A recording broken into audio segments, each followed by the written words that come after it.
Well, hello there. My name is Mark Miles, and I absolutely love helping trainers, presenters, facilitators really take their presenting game to the next level.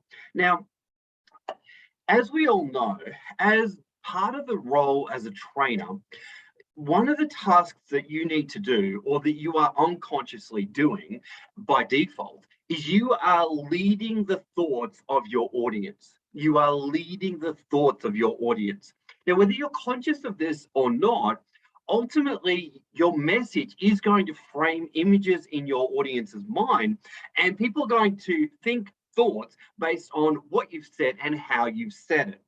It's a really important thing that trainers, particularly trainers, take full ownership of the language that they use, because the language that you use can plant the seeds of confidence, can plant the seeds of potential breakthroughs, can also plant the seeds of potential doubt and maybe even mistrust of other people in the room, or even the content, or even what's being taught and the learning outcomes, and all these different things.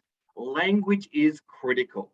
And in this video, I want to give you 4 simple ways that you can plant really powerful thoughts in the minds of your audience by using particular words, and by using these words, it's going to manipulate. Yes, I said the word manipulate the thoughts of your audiences. Now, you can certainly use this tool for positive reasons, or positive outcomes, or you could use it for negative. It all comes back to your intention behind using what I'm about to share with you. Now, what I'm going to share with you essentially falls into the categories of linguistic presuppositions. Linguistic presuppositions. Now, ultimately, if you're the kind of person watching these videos, I imagine that you're the kind of person that wants your learners walking out of your training room or your workshop being really empowered, feeling good about themselves, and ultimately going out and using the content that you teach them. So what I'm going to share with you is we got 3 simple phrases that you can use, and then one powerful bonus strategy that you can use to really create empowering thoughts in your learners' minds. So grab a pen, get ready to write down what I'm about to share with you. So the first phrase I want to share with you is the linguistic presupposition of the word as, A-S. Okay, now you can use this a number of different ways, but just some ones that come to mind right now is, as you are writing this down, you are starting to think about how you could apply this. Or as you come back to your seats, you're starting to reflect on what you've just achieved. Or as we are wrapping this up, you're starting to think about where else you could use this information. Or as we go into this activity, I really want you to focus on XYZ. Okay.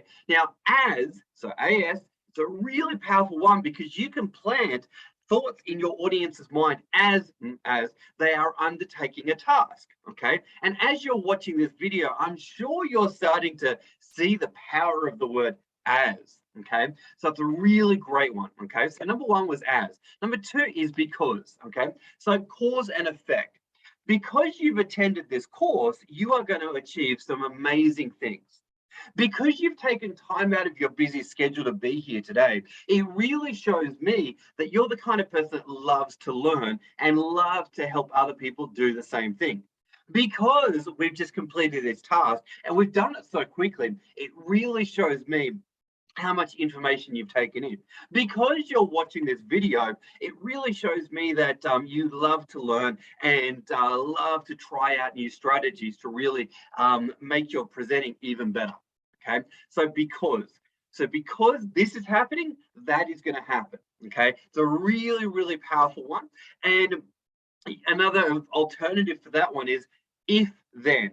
So if we do this, then that will happen. Okay, or if you do this, that will happen. Okay, so if you come along today, you will be able to achieve great things. Or if we complete this task, then you're really going to feel confident around XYZ. Okay, so next one, what this means is.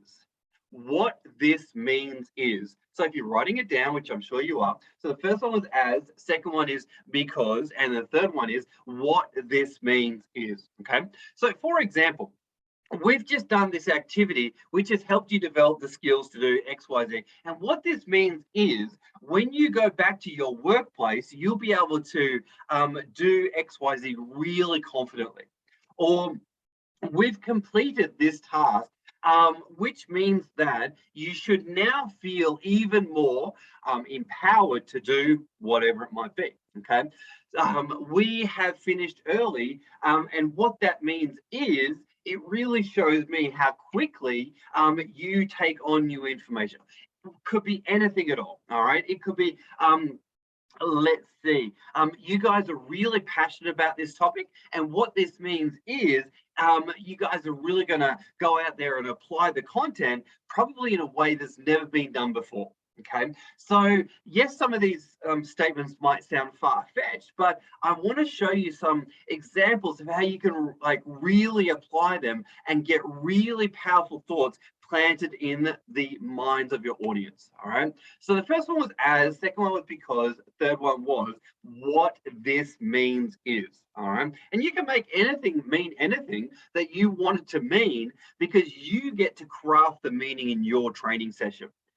Now, the fourth strategy that I love to talk about is the power of questions, okay? Because questions frame how people think about things, okay? So here are some questions that have got great linguistic presuppositions in them. So number one could be a question of what is getting easier for you? What's getting easier for you? Okay, and literally getting learners to think about what's getting easier for you. Maybe you've taught them a skill or a different strategy or a different thing, and then you can say to them, all right, what's getting easier for you as we've just practiced that. Okay, second one is how could you apply what we've just covered going forward? Where could you apply it? Okay, notice the presupposition that you can apply it. Okay, next one. Who could you share this technique or strategy with back at your workplace? Who could you share this strategy with back at your workplace? Okay, again, notice the presupposition. Another one. All right, we've just practiced doing X, Y, Z. What did you really like about the approach that we took? What did you really like about the approach that we just took? Now, notice the presupposition in there. There is not a did you like it, did you not? It's a what did you like about the approach that we just studied or we just looked at, okay? And notice I didn't say where are you improving or how are you getting better.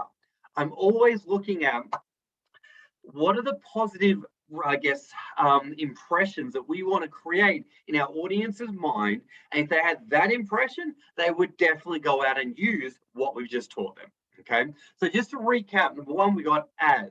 As you are watching this video, I'm sure you're starting to think about where you could use some of these tools and tactics. Because you've watched this video, you're going to be even more empowered presenter, trainer, and facilitator. What that means is you're going to feel even more confident to lead the hearts and minds of your audience. And as you do that, I want to pose the question to you. Where else could you use this information? Thanks for watching, everyone. Hope you enjoy and have some fun with the language.